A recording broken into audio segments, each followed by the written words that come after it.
And y'all can either drop them in the chat or feel free to unmute.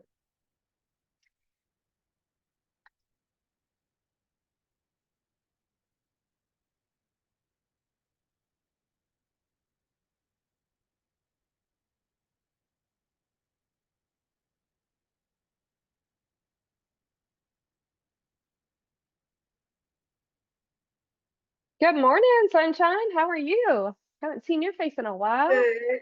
I know. I've been super busy, but I miss you guys.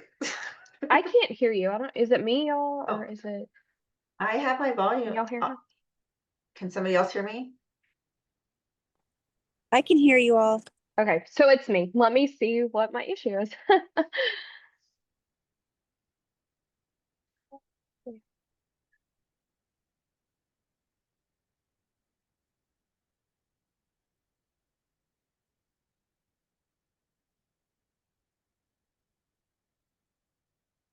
Try talking now. Hello? Can you hear me now? Okay, yeah, I guess it's my headphones not working. Oh, okay. Well, I missed you guys, so I had time today, so I'm like, I'm gonna jump on. Hi, Cynthia, Melinda. I'm sure there's other I people in got to here, but unmute myself. Hey, sunshine, how are you? I'm doing well. Good. Ooh, it's cold where I'm at. Chilly here too. Is it? It's it was cold here a couple of days this week, but it's gotten warm again, and I am so glad. I mean, it's cold in my office, but it's nice outside. It's like 61 degrees and sunshiny. I need Oh, to that's be outside. yeah, definitely. That's a work outside kind of a day, sounds like. Yeah, it's gray, gray here. Are It's y'all getting always snow gray. and stuff? No, we don't No. get snow very often. Maybe in February we'll Oh, get really? snow once or twice. Oh, okay. I mean, yeah, it snows, like the mountain is 2 hours away and that gets a lot of snow, but just not here in the main city area. Gotcha. Yeah, I think it's 76 here too, actually. Oh, I it's don't like even know. Oh, yeah. Temperature's gone up to 72 here in Dallas. probably But it's wonderful outside. It's just not wonderful inside. It's like Yeah, they no, turned the air conditioners back on. right. You have to go back and forth. So how's everything going, Sunshine? good. Just, working away, you know, helping small businesses, focusing a little bit more on it's 53 on small businesses who try to do their own bookkeeping and trying to help them fix their bookkeeping. That's kind of been what I've gotten a lot of more traction with is but it's like, I help them and then they come back later again and help them and they come Yeah, back later. So, yeah, it's been great though. Just, awesome. and That's a good one. I did have share with you guys, I raised my prices because one of the clients told me I wasn't charging enough, and he told me plumbers charge $200 to $350 per hour. So I put that like reminder, like I'm worth it. If a plumber can get $200 to $300 an hour, I'm worth it. Yeah, most definitely. It's all about like that approach and stuff. And you know that we talk about that all the time. Like, what do you feel like it's worth and all the things. And it's easier the more you do, the more confident you get and the more value that you do see that you bring to your clients and stuff. So it's easier to increase your prices. So, and a lot of times you'll start to see that people start to almost respect you a little bit more when you do charge more. And I've probably shared, I don't know if I've shared it with all of you, but I've shared with some of you before. It's been several years ago, but I had somebody reach out to me looking for bookkeeping services, and they made a comment that one of the CPAs, now this is a local person, one of the CPAs local to us is charging $200 an hour to do bookkeeping. So my $75 an hour at the time is like, oh, that's no big deal. because this person's charging $200 an hour for the same service essentially. So yeah, because I mean, we know the CPA like in that office is not doing it. He's hiring somebody to do the bookkeeping, you know, so it's a bookkeeper still at the end of the day. So yeah. Yeah. No, I was charging them 150 just to help them, and they told me I wasn't charging enough. So I'm gonna be charging $200. If you have your own business, I'm just helping you. I'm not keeping you as a client. It's gonna be $200 an hour because I'm working myself out of a job. But Yeah. I'd rather people have clean books than be right, kind of thing. Yeah. Well, and you know, one thing that I've seen, if you sometimes if you charge more for the cleanup and stuff, then they see like, okay, well, maybe I just need to pay her monthly to go ahead and do the Yeah. services. I've seen that plenty of times. And I'll tell you, I've even seen like this week, I had a client who was like, oh, I'm going to do January to June of the or a potential client, January to June of the books, and then I just want you to do like July on. Well, she tried to like total up some numbers or whatever and started looking at numbers, and she added some stuff in incorrectly and left some things out and stuff. But because she's just trying to total up numbers from the bank statement and then like, hey, here's an Excel sheet compared to this data is in QuickBooks and we're reconciling. Like when you have business owners, hey, doing that, and even like you said, you're going behind some of them. So even if they have QuickBooks, a lot of times they don't know how to reconcile the accounts, or if they're invoicing, they haven't matched the payments to the invoices, and it's been all these different things. So because there's been plenty of times I've seen duplicated income. They've way overpaid in taxes because they've overstated their income, but they didn't reconcile the accounts, so they had no idea. So it's little things like that that seem like a little thing, but it could be very costly from a tax standpoint, you know? Yeah, and for me, I'm like, I'll help the people who are not really doing their bookkeeping because, for one, I'm going to build their trust because they're going to, whenever they want to stop doing their bookkeeping, they're going to know I know how to do it and I know what I'm doing. But Right. a lot of the business owners, at least around here, they want to understand it. They just want to know what their books are like, and I appreciate that. Like, understand how your books work before you pass it off to somebody. That's great. Right. Understand your business, but and I'm helping with things like I had somebody that had a payroll was not put in properly, and I had to go behind her and help her fix that. And it was related to an organ specific number that she didn't put in properly. And it's like it would have taken QuickBooks forever to figure out that number was wrong because I Right. happen to know it starts with a zero and her number didn't start with a zero. So I'm like, oh, that's a wrong number. I do that right away. So things like that, then they're more than happy to pay for. And it's, to me, like I said, it's building reputation for them too, because they're telling other people. And eventually, I have gotten a couple already of ongoing clients with just that. And then they go, okay, forget it. I want you to do it. You know, it took you 15 minutes to solve my problem. And I am charging a full hour for that. 15 minutes, I've spent days trying to figure this out, you know. So, Right. Exactly. Yeah.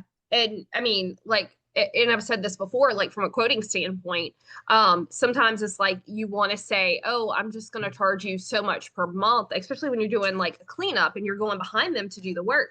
And there's been plenty of times where they're like, no, but I've already done some of the work. So I'm like, okay, well, I'll just charge you hourly to do the cleanup instead of what I would have quoted for a monthly price. And I was very thankful that I did because it ended up taking me hours to way untangle the long. mess. And I would have way underquoted if I would have just been my $300 a month or for whatever it would have been at that time, you know? So yeah, you don't know.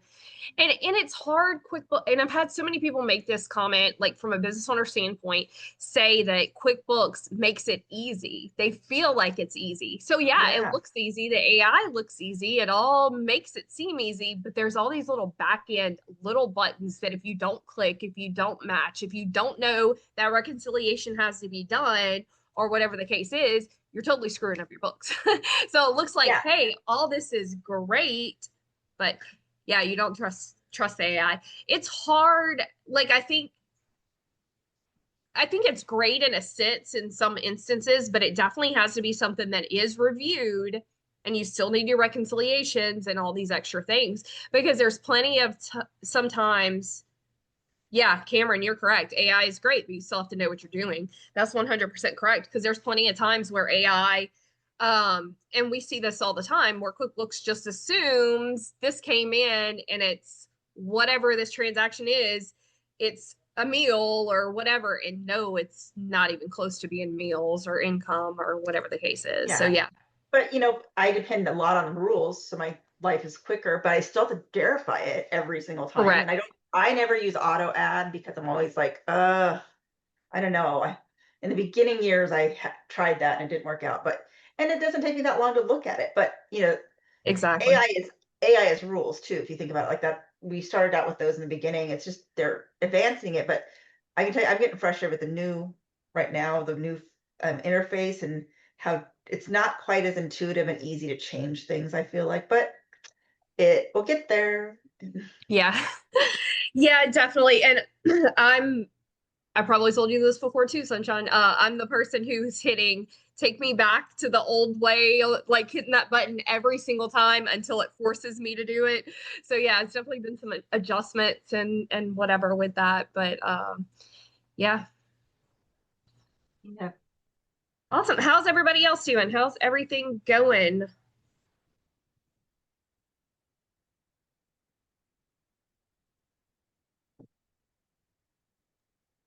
Did you guys really miss me? Like, was I the only person talking ever? You definitely helped us hold conversations sometimes, but yeah, of course we miss you. Can I Trying to ask, finish a massive cleanup. Yay. Go ahead. Sorry. I want to ask, since there's so many people on, what people are charging for a setup. For a what? A setup? Yeah, I was just curious. I'd like to get, if possible, like what is the norm of people charging for a setup? Or just like a QuickBooks setup for like one account, or like you're talking like 3 to 5 accounts? Yeah. Depends. So the client asked about, he's doing Excel for one of his businesses. Mhm. And he said, hey, I want to move from Excel to QuickBooks Online.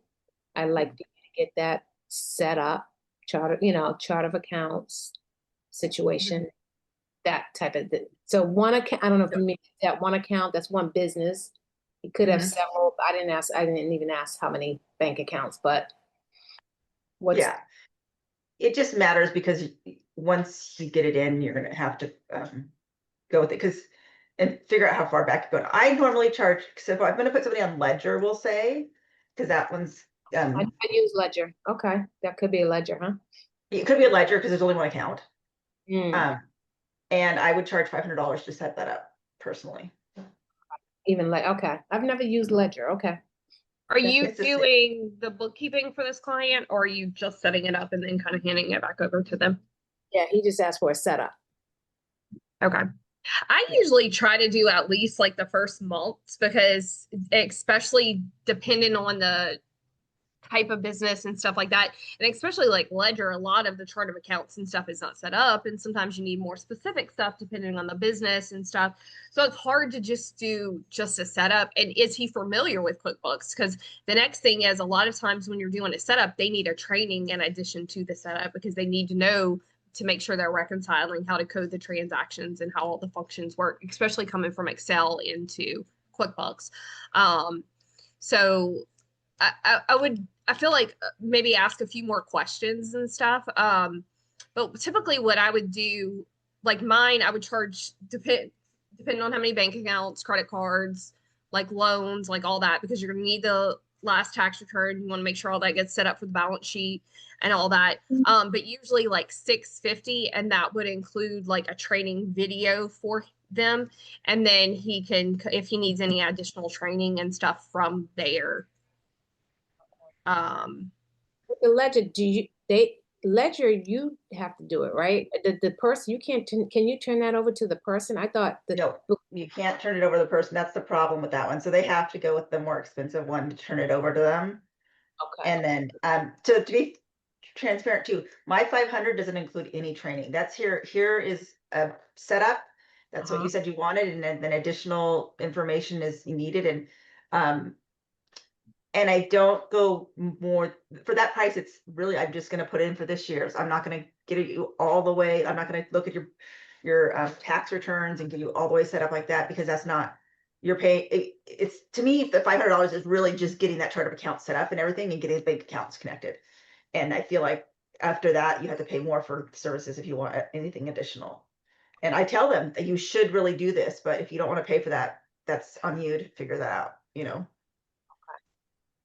That makes sense. So if they're doing it themselves, they have to do at least the QuickBooks Simple Start at minimum. Again, Right.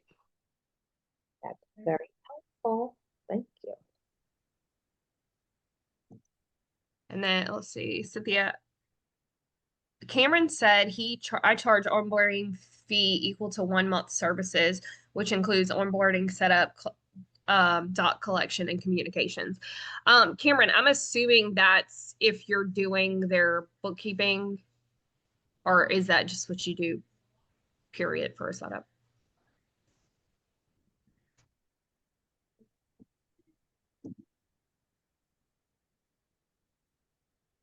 Okay, so yeah, he's doing their bookkeeping as well.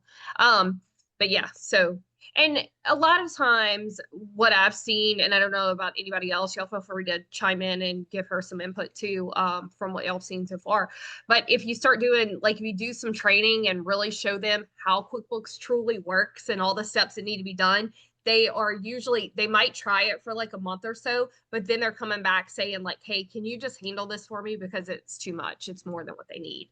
And I've done some trainings and then come back and done like, whether it's a monthly review, quarterly review, and then charge them hourly for the review plus whatever corrections need to be done. So that could be an option as well. But they usually definitely want a review if they're just learning QuickBooks and they're not familiar with it. Okay. But obviously, it's a separate charge. So you do like a $650 that includes like some setup and some training, and then you offer like a quarterly or some other type of review during the year, which of course is a separate. What would you roughly charge for a review of books? So usually I'll go in and review for, like, if they want to do quarterly or whatever, I'll do like $75. Now this depends on how large the account is and stuff like that, but like $75 for a review. But usually then if any additional work needs to be done, then I'm charging them hourly after that. So whatever needs to be done on top of that. Sometimes it's nothing. Sometimes they follow directions. Everything's great. It just, honestly, it really depends on what all they're trying to do in QuickBooks and how many moving pieces and stuff they have. Because if they're invoicing, if they have PayPal, if they have Venmo, if they have multiple bank accounts, stuff like that, when it starts to get complex, that's when there's usually issues and stuff that you have to go behind them and fix. But if it's really like just straightforward, like one bank account, they're not invoicing anything like that, then you might be able to review and maybe some things need to be categorized or whatever correctly, but stuff like that. So, and then, yeah, I'll just charge them hourly on top of that if something needs to be done. Okay, thank you. Sunshine, and it does matter how many accounts you're saying based on your fee, or you have a flat fee, or does it fluctuate based on? I do charge, so I usually give them 2 accounts for $500, but after that I charge them more because it's setting up the bank connections with them, right? It takes more time and they have to be there for that usually because I need their logins. And so that's just going to take more of my time. So it's going to cost you a little more. But like $50 an account, not like, but that will cover loan accounts too, because loans are a little bit harder to get set up all the way for me. I don't know why. And if you need assets and all the things. Yeah. Yeah. Okay. And I mean, but the reality is too, is if they're wanting they're just going from a spreadsheet, QuickBooks is going to be great. They're not going to care about all the stuff they should have. And that will be something they'll have to deal with later on down the road, probably.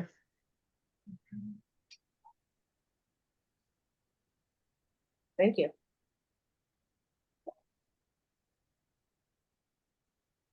Let's see, Melinda said, do y'all charge a retainer up front for quarterly reviews, or do you bill them afterwards for the hours it took? So it really depends, Melinda. So like for me, I would charge 75 up front and then kind of see what does it look like, kind of where I'm at. And then also, like, I really prefer to charge up front because I've been burned too many times by not. So what does it look like? Does it look like, hey, this might just take an hour, this is going to be a quick fix? Or does this look like it's going to take a lot of untangling? And then if it's a lot of untangling, kind of like I mentioned to you before, it might probably in that instance wouldn't be that 10-hour retainer. It might be a 5-hour retainer or something along those lines. It just kind of depends on how big of a mess do we look like we're kind of untangling. But I do try to charge up front. And then again, you can either apply that to their bills moving forward or something along those lines. So So what I learned from another bookkeeper is to charge, before you start doing quarterlies, you charge them a diagnostic fee of $250 to go through and see where they've been, where they're at. And then I charge a quarterly fee, and I just charge it like it's a recurring bill. Every quarter they're gonna get a bill. And mine's $100 for me just to review your books. And then if there's if things are wrong, because I mean, in theory, I've already looked it over and know where my problems are. So if things are wrong, it's going to cost you per hour. But most of my clients, once I start the quarterlies, they don't have a lot of problems after just or they're going to start paying me to do it myself. Because if I start to get to the point where I'm fixing everything, they might as well just pay me monthly. exactly, yeah. Let's see. Cameron said, has anyone been in the position where doing several year cleanup for someone and one or more of their accounts are no longer have statements available and they still have, but they still have some receipts? So I've had people tell me that, and honestly, like if you go log into the bank account, it might not be available and stuff, but usually they are able to go to the bank and get copies of those statements. The bank has to have them for so many years after the fact. So will it be easy for them? No, but they can usually make a trip to the bank, pick up the statements. They might have to talk to a banker at the bank or whatever the case is. It might cost them too. Yeah, they'll probably charge them to print them or mail them to them or however it ends up happening. But just to say I have some receipts, that's not going to be accurate bookkeeping by any means. So I try to not do that. If they don't have bank statements, you can't do correct bookkeeping without it. So I don't know if they've tried that, Cameron, to go to the bank and have that conversation. Yeah, so it's Lowe's. It was a credit card. Okay. They still should have. They still be able to get have to statements. abide by the same rules. Okay. Yeah, I told them to call customer service to speak to somebody because like on the website we looked at it, it says we only have statements up to 24 months and they have to actually make a request for that. And he made a request for it, but that's still not enough. We need 36 months. And yeah. Okay. So Yeah, he's especially 36 months. I want to say it's like 7 years worth of records or something they have to keep back. So 36 months, they definitely should have it back to 36 months. Like I said, it might take him staying on the phone with customer service, making a trip, whatever. I don't know who the actual credit card provider is for Lowe's. I know some of them are like American Express and stuff like that. But yeah, he should be able to get them. It's going to take a little effort on the business owner's part, but yeah. okay. It'll be worth it to do it, Thanks. Yeah, you're welcome. And y'all, I know a lot of people don't ever want to hear that. It's frustrating because it's like it feels like it's frustrating and you feel like the business owner is going to get frustrated with you because it's like I've already asked all these questions. I've already said I need all this. They're telling me they can't get it. But sometimes you just have to push them to get it. It's going to benefit them in the long run. To make sure they're accounting for everything correctly. Because if something happened and they were to get audited, IRS is going to get those bank statements one way or another. So if they can do it, the business owner can as well, So do it. It's better off to do it now, do it right, less headache to have to deal with later. And you might give him the tools saying, ask the people, what happens if I get audited? How come you can't provide me with enough information to cover what the audit would cover? Because that's 36 months should be coverable. I mean, you could be audited for that. Yeah, most definitely. Most definitely. Sherry gave me some advice the other day about I have a potential 3-year cleanup, and she said make sure. So I was like, well, what do all do I need to ask up front before I even give a quote? Like, what's all the data? Because the person's not on QuickBooks. And she said make sure you ask about closed any accounts that were used during that 3-year period, if any accounts have been closed. So it was helpful, I think, for me to tell him that up front, that would be an expectation if that were the case. And I had never thought of that because I would, you don't want to keep going back and asking for stuff. But I let him know now, even before we engage in an agreement, that that's something that I'm going to need. So get it now. Yeah, exactly. Yeah. Exactly. Helpful. Yep, most definitely. Oh, Cameron said, "Oh, I did." Yeah, sometimes I'm going to tell you, you'll see that all the time. Every business owner personalities are different. Some are just like, "Oh, it's no big deal. Well, I paid for that credit card out of my bank account, so isn't that enough?" and stuff. No, it's not. We need the statements. We need the information behind it. So, yeah. My favorite is, oh, I forgot about that account. Oh, yeah, you hear that all the All time. the time. It's like, oh my God, I can't do it. I need it. Yeah. Yep. Let's see, Cameron said this person was super organized but overwhelmed and kept forgetting about accounts. Yeah, and look, that's totally understandable, especially when you're doing several years back. These business owners are running businesses. They get so caught up in the day to day, like especially if this account's been closed. Like I don't know how long the account's been closed, but if it was closed for 36 months or whatever the case is, that's very easy to just forget that, oh yeah, I had that account or I charged these things to it. So I mean, that's totally understandable. It happens for sure. Totally happens. Awesome. Okay, so if anybody else has any questions, y'all feel free to like keep dropping them or unmute or whatever.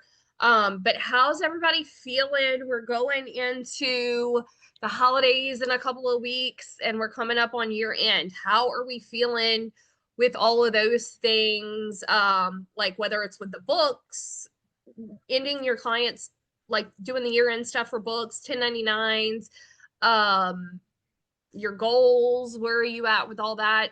Um, Give me an update. Let me know. And we will be doing a 1099 training like we always do every year. To kind of go over all the basics, any updates. We have a CPA come in and he kind of does all that rundown of all that for y'all. So we'll be getting that scheduled for y'all. Yeah, I think for me is that this cleanup is huge. Okay. And I've been doing this for, I think I started October 1st and I'm not done yet, so this has been, it's a learning experience. I've learned a lot. Like it's been a wealth of knowledge, a lot of time. And it's just been so many factors just being thrown every single week. It's just like something brand new. And then this Yeah. client is huge. Like there's just a lot going on. So I think it's a blessing that I got this like before, because you know my journey. Like I don't really Yeah. have a lot of base. So, it's been stressful and a lot. I think for me is perfection and knowing I can't be perfect, but at the same time, I want to make sure that I'm doing a good job and I'm not going to be held liable for anything weird that I put on the books that may not be the most correct, so Yeah. that's one thing that's been on my mind. It's getting stress on that. And like when I finally finish the cleanup and in the event that this person gets an audit, like what happens then, like so that's one of the things that's kind of weighing on me. I'm made a lot of progress on this cleanup and I think I see the light at the end of the tunnel, but now it's just like I don't want to go hang on so many like little nitty gritty things and I just don't know like how to like give it up, if that makes sense. Well, Where I don't want to like think too hard on like things that I categorize that, may not have been 100%, it's hard for me to explain, but yeah. I get it. And I have to say, I'll speak because of this part. I used to work for an auditor. She was an IRS auditor who became a CPA or EA, and we represented people in audit.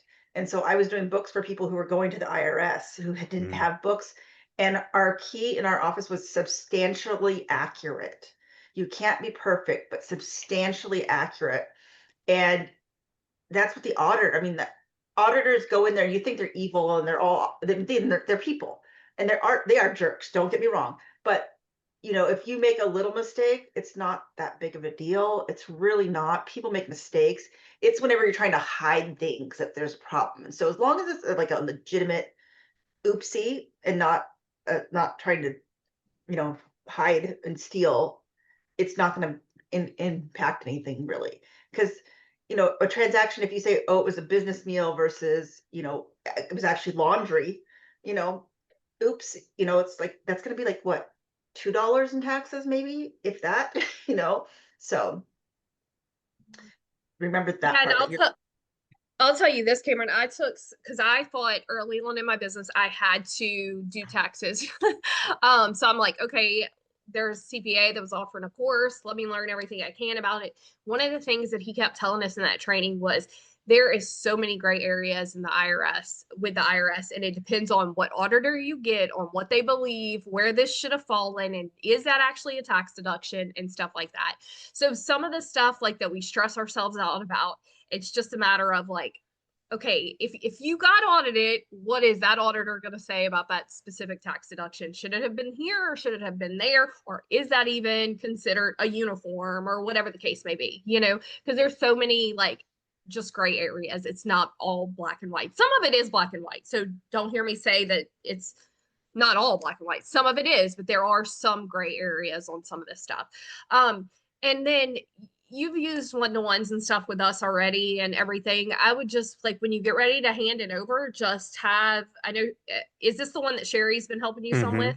Yeah. I would have her then because she's kind of familiar with the books and stuff. Just go in there and anything that you have been the slight bit nervous about, just make sure like have her go through and do a review of the P&L and the balance sheet, bring those things up. And then you'll feel better about it. And if there's anything, then we can kind of catch it at that point. But that's kind of why we have the one-to-ones and stuff set up. Just so you have another set of eyes looking at it. So you're not the only one to kind of take a little bit of that pressure off of you. Yeah, that's a good idea. Thanks. Yeah, it's a real estate investor and multiple properties, and you have to capitalize everything, and you can't expense it right away. So there's multiple concurrent properties, and we don't know where all of these expenses belong to which property, but they're still expenses. So I don't know if I need to really hang on that hard on that, so that's like one of the things. And I don't know if I'm just thinking too hard or, just like nervous, but yeah, it's just a lot of transactions. And yeah, that's one of them. Yeah. Yeah, I would definitely run that by her after because I'm not familiar with that type of industry that much to be able to know either way to give you an answer to it. But yeah, I would just run that by her like in a review and just make sure. But yeah, I think that's probably one of those things that could go either way, Right. Thanks. Yeah, you're welcome. That really sorry. depends on, I was going to say that depends too on what the client wants, because some clients want it broken down by property. They want to know how much, because especially the investor, they want to know how much it costs them for that investment, right? So that's when you could break down need that, but they have to be more involved, right? If they're going to have that breakdown. But right. I think as far I'd be surprised if the IRS cared about each property. They more care about the bottom line, except for the fact that you're going to have you'll have the gains on it, right? That's why it comes down to breaking down each property, because if you're investing $5,000 into a property, you want to be able to get that whenever you count on that, whenever you're talking about the turnover, because you want to not lose that money. So yeah. For this, I'm going to do recurring for this client. It's just that the cleanup is just the main priority. So for sure, like we're going to do project tracking and we're going to do it like the right way going forward. It's just, remembering 3 years ago and not having a specific log, that has all of those specific receipts for each specific property is what the issue is. So it's just like a lot of Home Depot stuff, right? And then we don't know which property it was for. It was for a property, but we just don't know specifically. And then like that's what I'm worried. Like if we don't know and I'm the bookkeeper, I'm making an executive. Well, we had a conversation and he's like, pretty much like, do whatever you got to do to make sure, it gets where it should go. Right. Like if I'm not going to be getting the detailed project reporting for my flip 3 years ago, whatever, like I want to have that going forward, but let's just get the cleanup done. So, I mean, they're looking to me for like my best judgment and my making an executive decision, but I want to make sure that that's like the right decision and I'm not like putting myself at jeopardy. But yeah, it sounds like I'm probably not, but I don't think you are. And one other thing that like I've heard a lot from CPAs and stuff is that like even if somebody were to get audited, like a lot of times if something's not done correctly or hasn't been done correctly in past years, if they see that you're taking the effort to try to correct it and start doing it moving forward. So like maybe 3 years ago, everything wasn't correctly to every property, but now he has you working on 2025, or maybe y'all are starting in 2026 with it. I don't know, but whatever the case is, and now y'all are making sure everything goes to the correct accounts. He's keeping every single receipt. He's doing all that. So they know he realized, and now he's trying to, because a lot Well, of has times he filed these taxes already for these? No. No. No. Okay. Then he's gonna lose the opportunity to take some of that money that he spent and, you know, allocate it properly. If he doesn't tell you what properties it was going to, but that's on him. Mhm. It's only so much you can do. yeah, most definitely. Sorry to interrupt you, Megan. I was just more like, gonna wait. No, you're good. And I was trying to think of what I was going to say, and I can't remember what I was saying. So I was like, yeah, I was none like, of this matters if he's already filed his taxes. You just have to match those at that point. yeah, yeah, no. But yeah. And yeah, Cameron, I'm going to tell you, like, from a cleanup standpoint, I've said that. So, like, I love cleanups and a lot of people hate them, but I love it because I feel like I've learned so much from doing them. And even like still to this day, 6 years almost going into 7 years of doing it, and like still to get cleanups, whether it's a client did something funky that I've never seen them do before, or it's a new system that I've never used, or an industry that I've never worked with. It's something, and it's like I learned something new. Not every single cleanup, but a lot of times in cleanups. And it happens. So, and even like a big cleanup, you've been working on this since October the 1st, it happens. There's especially when you're dealing with several years worth of back work to have to do with it. It happens. You're gonna, like, it takes a long time. It can take a long time, and a lot of times it's like the back and forth with the clients on, like your instance with the statements from Lowe's. Like if they're not getting the statements, or they're having issues getting statements, it can take a while at times to get it all taken care of. Yeah, I feel like I'm like Sherlock Holmes type of thing, where I'm like Yeah. trying to figure out a puzzle and like CSI stuff. It's something I thought I wouldn't think was a thing, but it It is. really have to like really try to figure things out, especially when you can't get, the client on the phone every single day. You know what I Right. mean? And I need to get work done. Like I can't, I got to find what I can try to decipher. And it's mentally exhausting. It's like, whoa, this is a lot. Yeah. But I mean, it's a pain point, and it's just part of the job, I guess. You Yeah, just and you're learn gonna so much. You'll Yeah. get faster at it too. Exactly. That's what I was going to say. You're going to get faster the more you do. And you've seen a whole lot with this one cleanup. So now the next one that reaches out that has similar issues, you're going to have either have a process in place, know where to start, know this is what we need to do if they're having a Lowe's issue, if they're having this issue, whatever. Like it's going to be much smoother going forward. It's just, you learn, especially got to do it. Yeah, exactly. Yeah. I had a 13 years of cleanup. One point they had to go back. Wow. 13 years. It took me a year and a half to get him to get all the stuff ready. And I did it substantially accurate because at that point we were just fighting over little things that we can't get bank statements from 13 years ago. Yeah. Wow. So I mean, a month and a half, 2 months is not that bad for Right. 36. Yeah, for 3 years. No, I usually like it's a month a year minimum for my time usually because that's how long it's gonna take. And Okay. I mean, starting out, especially, you feel like I remember being in your shoes, you do feel like that's a long time. Like, why is it taking me this long? It should have taken this long. And like, you kind of beat yourself up over it. But like, one, you're kind of same position I was. You're still working full time and trying to do this on the side. So you're limited on your time, but also like it's a learning experience. It's a lot of work, to go in and do all this and figure it out. So it's not always that straightforward. Sometimes it is. Sometimes you can do them very quickly, but especially the industry that you're going in, there's a lot of complexity that goes along with that. Yep. Awesome. Anybody else have questions? How's things going? Are we getting ready for year end? I know I'm getting ready for year end by redoing my contracts because I redo all my contracts in January. And Okay. I'm adding, I forgot to add in a note saying that if QuickBooks raises its prices or whatever service I'm using raise their prices, that their price could change. And that's gonna be a note I add into my contracts next year because my prices change in January or go up and, I do my adjustments in January, but like Gusto does theirs in August sometimes or July, Gusto is for payroll. So, and QuickBooks does them whenever they want to. So Are you making paying sure for their QuickBooks subscriptions for your clients? sometimes, Sometimes. sometimes. Okay. Yeah. Yeah, if I'm doing monthly for them and they want me to, I don't mind. But I only but either way, I still put it in there because I just want to make sure that I'm covered and Oh yeah, most definitely.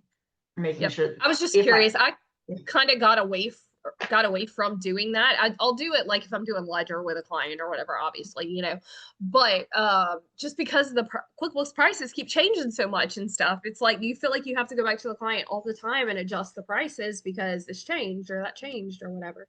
Mhm. I will never And pay for a subscription for anyone again. Cameron said only for ledger. Yeah, ledger's $10, so I mean it's Yeah, for one person, like one of my first clients, like we agreed on recurring bookkeeping and she signed the agreement. And, I told her about the lifetime discount. As long as I have to pay for the QuickBooks and it was essentials.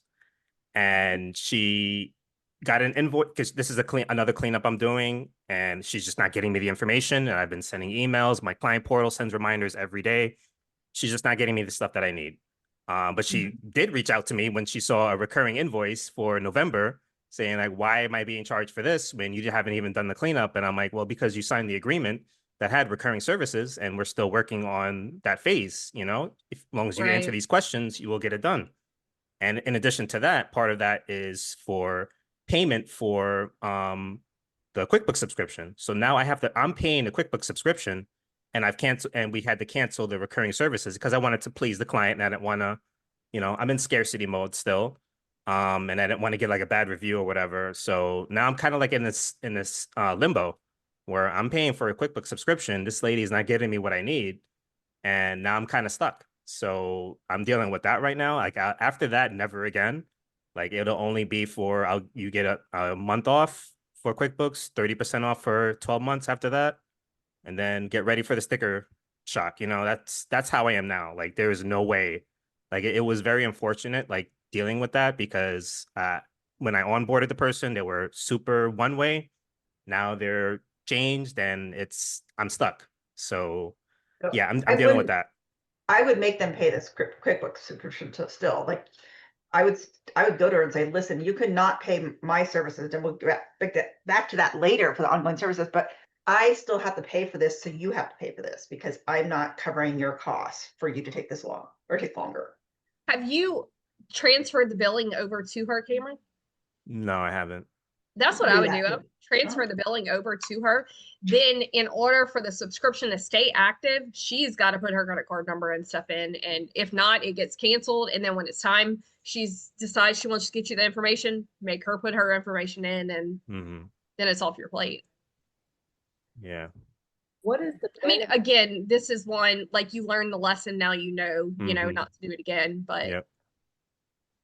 What is the benefit for Cameron's situation? I had something like that too, where I was originally paying, and then the client got a little weird, and I said, you know what? Let me have you transfer. I'm transferring this subscription, but I'm like, with QuickBooks raising their prices as frequently as they do, I don't want my clients thinking it's me if it's wrapped up in my situation. So I think I'm like Cameron, like all of these clients, you guys take care of that. Like that has nothing to do with me. I mean, it does, but it doesn't. Like you take care of your QuickBooks. So whenever they decide to raise your price, you clearly know it's not me doing that. exactly. You know what I mean? So I agree with the separation now. And I'm like, well, what was the benefit anyway? For them to get the benefit, a discount. I didn't see I guess I don't know. Yeah, it's for them to get the benefit for a lifetime. So it has to be on the firm to pay for it on behalf of the client for them to get it lifetime. If you don't do it from jump for lifetime, then it's only 12 months of discount. It just doesn't seem like it's worth the, I'm sorry to be Yeah, it's definitely not. You know what Like I mean? not, but Yeah. I felt different Like- about this person, because I spoke to them when I that person expressed interest in services. Like we had a great conversation at onboarding. So I'm like, oh, I want to help them out. And I wanted to add more value to that person. I'm like, oh, so since you want to use QuickBooks, I'm going to be doing your recurring bookkeeping. This made sense at the time. So like, let me get you an additional discount that you can enjoy lifetime. And I'm thinking it's going to be even more of a retention possibility for this client. And now it turns out it's not. So that was a lesson learned. Yeah. Yep. Yeah, it's definitely it's just the discount pretty much is kind of what you're passing off to them whenever you do that. But yeah, let's see. I haven't gotten any clients See, and yet. I haven't had any problems with my clients not wanting to pay me, like changing their mind like that. So whenever I do have them and I'm paying their QuickBooks, but I do let them know that if we discontinue services, I'm going to transfer the payments over to them. I don't take you in 1 month on for clients because Yeah. I don't have that. I mean, I'm not made of money, but Yeah, I added that to my client agreement now, but it wasn't on there when I onboarded her. So it's like now it's like I have to change it, and I'm just hoping things don't change and they just move forward. But I got to figure something out. yeah, it's a learning process. I mean, I've been doing this I've only been doing my own business for this is my first whole year, but I've been doing bookkeeping for 10 years or 7 years with the last place, and I'm still adjusting the contracts. Like just QuickBooks wasn't changing prices as quickly before as they are now. Yeah, So I it's didn't been a really have it in recent there. thing. The Yeah, so the last year or so, it's been like consistent every few months, it seems like almost, And I'm sure it has and it's been like larger increases, it feels like, than what it was. So I'm sure it has something to do with all their updates, the AI and all that, but I mean, the other thing you could do if that's what you choose is include it in your price, but don't call it out as like a QuickBooks subscription. Say, I'm going to charge you $100 for software use, whatever that software use is, right? That way gives you a little bit more room to wiggle. And because I mean, I use Keeper, and then I use Go High Levels for my contract, or I don't know what you guys have for contracting, and then QuickBooks or whatever. And I include now I include that price, and I'm give myself a buffer because of QuickBooks price changes. But I'm still going to put in my contracts that if they change their price, your price will change. But I don't give them QuickBooks at the cost I get, only because I don't want them to know how much the QuickBooks cost necessarily. I just want them to know that the softwares I use cost this much, and that includes these things, I say $100, but I think I only charged 50 for most of them because most of them are on the $40 or less a month plan. So it's not like I'm making any money on it, just not losing. That's my whole goal, is not to lose money. right. Yeah, definitely. Hey, this is Daryl here. How are you Hey, doing? good. How are you? Good. Carol? Hey, I wanted to jump on and kind of go back to for beginners, newbies. Okay. I told you my story before. I'm still working, Yeah. not aggressively going because I got a nice working from home job and all that, but I'm out there. And I think I told you the last time I was on here, I was going to try some things like Yelp and things like that. So just an update on that. I did try Yelp, and I wouldn't suggest it for a new person, particularly if they had a budget. I just put some money aside and said, let me try these different things, because I Yeah. had a budget set up to go and do it. But Yelp, and yeah, like Cameron just said, Yelp is horrible. I would not try that. That's a money loser right there for you. Blaze AI, I really like, because it does, if you give them that information, that little AI thing, it puts the videos together thing, and it will post everything to your Instagram, Facebook, whatever social media it has set up. If you use what is the the thing for websites. What's it called? WordPress. Yes, WordPress. It will post blogs and things like that for you. Does an excellent Awesome. job for that. I caught them on a discounted rate, which was good. I got in the budget $50 a month. You just tell it what you wanted to do and schedule it on the calendar, and it puts it out there. Now they've gone Awesome. up to $65. Tried to tell me, oh, well, you just gave me introductory rate. Well, I said that introductory better stay here because this is what I signed. Right. Don't even pull that. But anyway, so I think for me, that's helpful, particularly if you don't have a lot of time right now to sit down and do that if you're new to the game of marketing.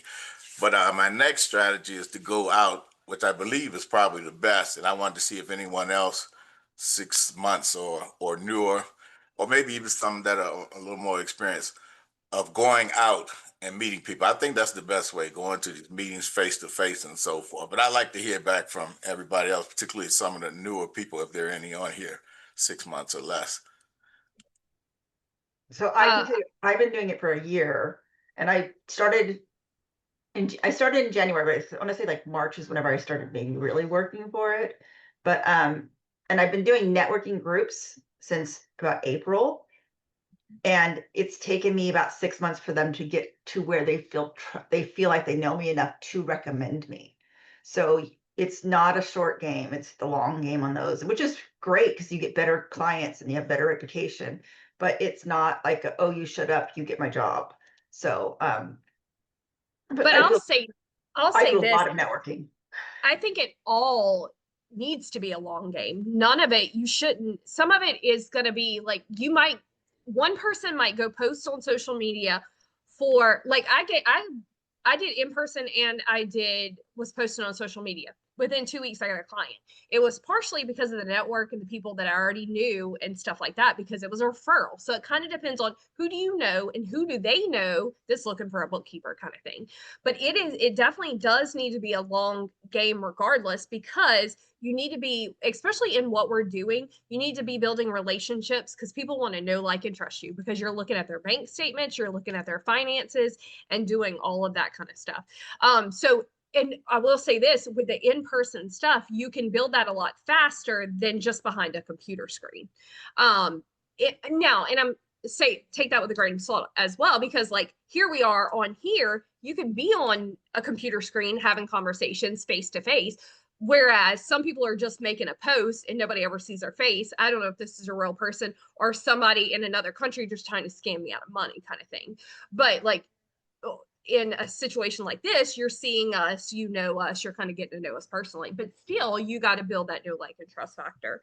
And then we have several people like in our program. Some people prefer in person and some people prefer social media. You have to kind of do what do you feel comfortable with and kind of see, I would say, like, test the waters with it all. So like what I did in the very beginning of my business, and I still do it, if I go to in-person networking groups, if I go meet this person, I'm going to go send them a friend request on Facebook. So that way I've met them. Now, every time I make a post, they're seeing my posts and stuff, and they're remembering, hey, Megan does bookkeeping. So kind of like two form. And it can be, maybe if you're not like, hey, I don't want to do social media. Okay, can we get them on an email list? But let's have another touch point, whatever that may be. So I would say, like, let's do the in-person, but let's combine it with something else too. But we have a lot of coaches in the program. Sandra, I'm going to call her out since she's on here. She's done a ton of BNI groups and stuff, and that's how she's built her business, was strictly, she doesn't do a lot. And Sandra, I don't know if you want to jump in and talk, but social media hasn't really been her thing. I can't hear you, Sandra. I don't know. I can't hear her. We can't hear you, Sandra. Can you hear me now? Yep, now we can hear you. I'm at my daughter's house and I just cannot figure out her setup. So I got to wear this kooky little thing. So don't mind me. No, I don't do social media at all. I don't like it. I don't really Facebook a lot of people's that I don't know because I don't want them to know a lot about my personal life. I have grandkids and they're all over my Facebook. So I really limit that to people that I know, but I do network in person, and that's the way I built my business. I don't advertise. I don't do anything. I just do my networking, and we're almost, 4.5 years in now, I think. and thriving and growing all on in-person networking. Ooh, good Yeah, to know. see, and But yeah, I don't spread out on Facebook. Not on personal. I don't even really like do social stuff either, but doing this marketing thing, you know, but I use my Facebook business page versus my personal. So I have well, one, but I don't even use that. It's so old and not updated that if someone goes there, they're going to be like, is this person even still in business? see, I have a second Facebook page for my business. It's my name, but I can't post personal stuff because my husband works in cybersecurity. For those who don't know. So I can't post personal stuff in my Facebook business. It's a personal profile, so it looks like it's like me, but it is me, but it's nothing, no family pictures, nothing like that. It's all related to business. So that's what I had to do. But I I was did that, reading but an got locked out, never fixed it. yeah. Well, I was reading an article about marketing, and they talked about how clients nowadays will find 3 points of contact for you typically if they don't know you through it personally. They'll try to find you at 3 different places online. And you think about whenever you're researching like a plumber and you don't know who they are, you're probably gonna look more than one place, right? You're gonna look a couple places. So I'm trying to make sure I'm not good at social media either, but I am working on it. I'm learning it. But I try to make sure I'm at 3 places, at least with good reviews. And I actually I signed up for the Better Business Bureau and got accredited because that's another touch point for me, for clients to be able to see me as a professional and not as a overseas bookkeeper who just phones it in, but Now, what Word was of mouth too. word of mouth. Yeah, Definitely that's word of mouth. Get your people that you're doing work for to talk about you. And I'm in a networking group called What Tip, which is like BNI. It's just it's a little different, but the networking groups, I think if you're going to do it, you have to be consistent. That's the other thing, is be there, be consistent. And that's sometimes hard when you're first starting out because you're doing other things too, but it pays off, I think. what was the name of that company you said that you use for that's working out for you? oh, For me, I do Blaze. BNI. Or what do you do? The social media one or the Mm. and The one that you liked, the one that you said was good. Blaze, Blaze, Okay. Blaze.ai. Okay. And they give you, I think, a 14-day free trial too. So like I said, social media, Instagram, LinkedIn, Facebook. Yeah, they do most of it. See, and for me, at least, I wouldn't think about social media or anything having to be your only, like, it's not going to get you clients directly, right? You have to have more than one way for them to get a contact with you if you don't know them personally or have the friend of a friend kind of thing. So that's what my Facebook and my Instagram is. Not really, I don't know if I get clients off, but I just know when they search me, they have something to look at. So that's me. And I mean, I've gotten most of my clients through my networking group, actually, come to think about it. But I can tell you, whenever I started the networking group, people were looking me up online, trying to figure out who I was because they didn't know who I was. So.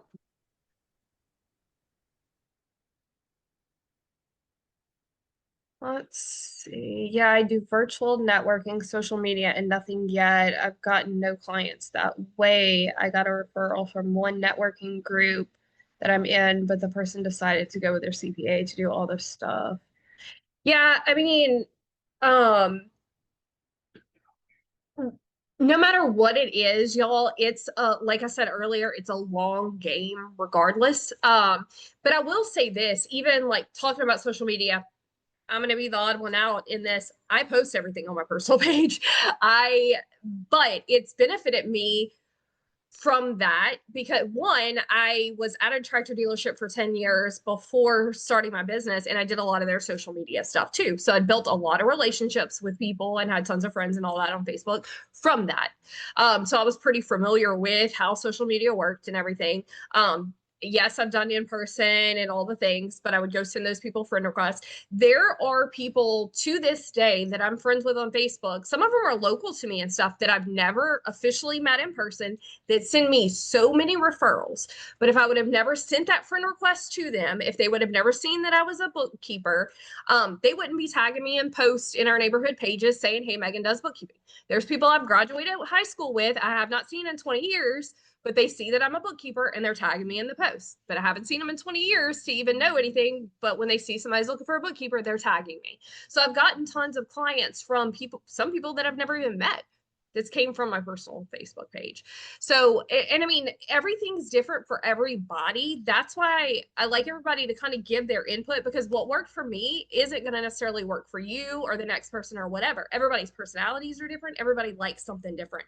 One thing that we've seen so much, like working with students and bookkeepers and stuff, is nobody likes doing marketing necessarily. That's not why we got into bookkeeping. Just like the business owners that you're working with, they didn't get into it to do their bookkeeping. You don't like doing the marketing. It's a necessary evil. So what is the thing that you have that you are least resistant to and you're going to show up and do? So some people are people and they just like to talk to people in person. They totally do not like social media aspect. Go do in person. That's perfect. It will work for you if that's your personality and that's what you enjoy doing. So what are you least resistant to show up and do? If it's social media, don't do so. If you don't like social media, don't do social media. Let's find something else to do. So social media, like I'm very much an introvert, so I like to kind of hide behind the computer screen in a sense. Like I'll do some in person, but that doesn't feel comfortable to me because I'm shy. I don't want to talk to people I don't know and all the things. So like social media is easy for me to post all day long and kind of hide behind that in a sense. So don't feel like there's a right way or a wrong way to grow your business, because you'll see it in a lot that, oh, this is how to grow the business. And there's marketing coaches that only focus on Facebook. There's ones that will teach you only this way, that way, whatever. There's so many ways to grow your business. When I say that I don't do social media, I don't do like Megan does, and I don't post things about, but I will peruse different groups. Like I belong to a bunch of different groups in my area. And when somebody does post on there, looking for a bookkeeper, I will respond and put my calendar link on there. So I will do things like that. And then my BNI group, if they're perusing different groups and they see that somebody's looking, they'll tag me on it. And then I have like all of my BNI members tag me on that. And that person may not call me, but someone who saw that post probably will reach out at some point. So you not necessarily don't do any social media at all. I just don't post what a lot of people do, advertising my business, but I do respond to different inquiries. Yeah, and I think that's huge. I'm glad you said that about like people commenting and tagging you and stuff. I had somebody reach out to me recently, and I always ask the question like, where did you find me? If I don't know or if they don't tell me, and like it was from that. It was a post that was like a year ago or whatever, but they saw somebody comment at my name and tagged me in the post and whatever. So they sent me a DM and was like, hey, I need help with this, whatever. So yeah, you never know. And it stays there. You know, those posts are there. Somebody's going to go search in that group bookkeeper and your name's going to pop up and whatever. So yeah, do it. Get in those So if you're groups just starting out, tell your family, tell your friends, tell everybody, hey, if you see somebody, tag me. Tell me that I'm a wonderful, you may not have ever used me, but you know me personally, so you know I'm generally a good person. So tag me and say, this person's fantastic. Call them. Yep. And even if you've been doing it a while and you're looking for new clients, your current clients or your current family members or whatever may not know that you're looking for new clients. Make sure you tell them like, hey, I am accepting new clients. If y'all see anybody, let them know. Because sometimes they have no idea. Thank you for that. Yeah, you're welcome. Let's see. We have a comment. Yeah, I got little ones, so I can't do in person at this moment, but later I will. However, this been best for me too because I'm shy and I just don't tag my business in my personal because I want to keep my personal separate. That's totally understandable. The reason and I'm going to tell you, like Facebook and all that, y'all know that, y'all probably seen it, the algorithms, everything changes so much on the way everything works. But when I first started, you almost could not ever get your business stuff seen unless you were paying for ads. It's kind of changed a little bit now. You can send people invites, you can comment, you can join groups and stuff like that with your business page. You used to not be able to do that. You had to be on your personal page to go comment and all these things. But now it's a little bit different. You can do some stuff from your business page that you couldn't do then.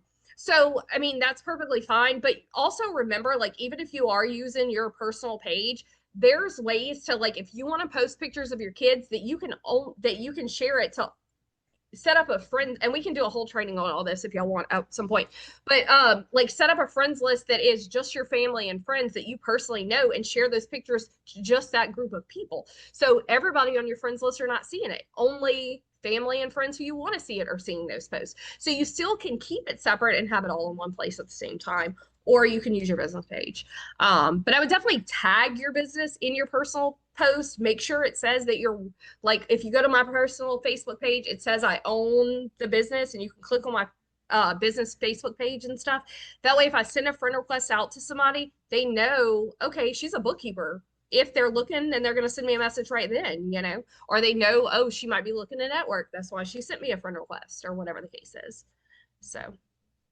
And there are some networking groups that do virtual only. I know that, like, you know, you may not want to do the networking because you're new, but if you like don't have time, I know Latip has some, but they also, I know BNI, because there's one BNI that. Yeah, we got quite a few it's- BNI in my area, groups Yeah. in my area, Colorado here, so.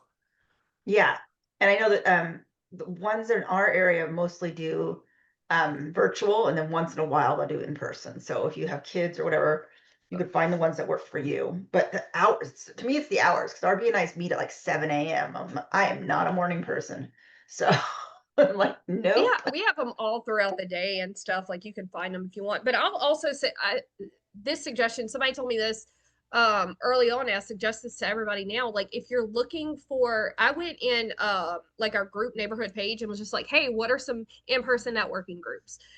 Comment that. People are want to get you to their groups because they want referrals and stuff like that too. If you're a mom, say, are there other business moms? Are there any networking groups where, like, you can go on play dates and stuff? If there's not a group, set up one, make friends, do that. Like, y'all can go to the park and let the kids play.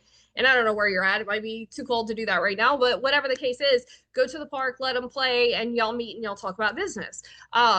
Set it up. If there's not something, start doing it.